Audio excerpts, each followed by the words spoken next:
So good day, ma'am. So my name is John Philip Yoga. So I am going to tackle normal distribution and empirical rule in relation to criminology. So first, what is normal distribution? So a normal distribution is a continuous probability distribution that forms the classical bell-shaped curve, meaning real bell-shaped curve.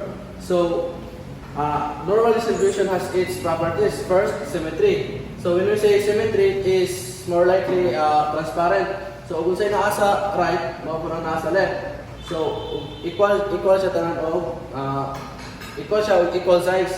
So second is mean, median, and mode are equal. So since this is our mean, so the rest median and mode are also equal. And third is bell-shaped curve.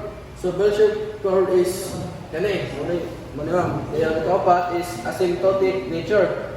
Asymptotic nature is bell-shaped curve kung kaningang linya is dili dapat mag-abot mo na siya ang asymptotic nature. So ang ikalima is defined by mean and standard deviation. Since our mean is 40 and our standard deviation is 5. So the last ikaw now is empirical rule. Empirical rule, there are three. 68, 95, and 95.7. So the last one is unimodal.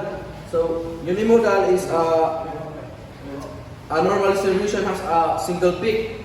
So let's proceed to empirical rule, or how to solve the empirical rule in order to have the equal size or the symmetrical of the normal distribution.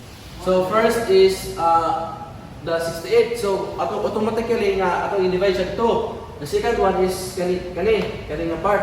Kani duha 13.5. So ang napagkuha, una is 95 atong minus 68 is equal to 27. After that, atong i-divide siya to mo ang 13.5 mo ni kani nadre.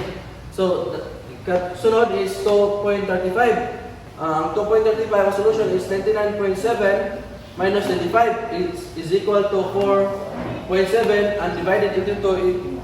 So ang answer is 2.35 and last is 0.15.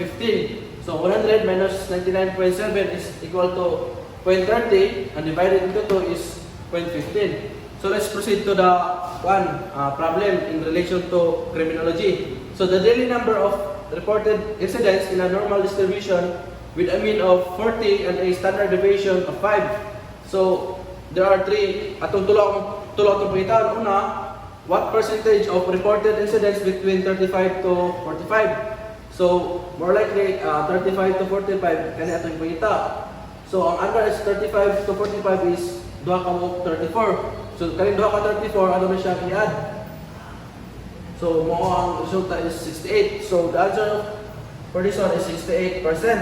So dili na ikaduha below 30. So below 30 is kani the rest. So ang answer sa below 30 is 2.35 plus 0.15. So ang answer na is 2.50. 2.50 ang below 30 nga na-report sa incidents.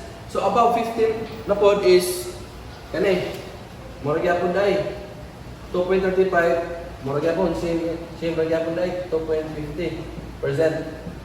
Pero sa ma'am, thank you.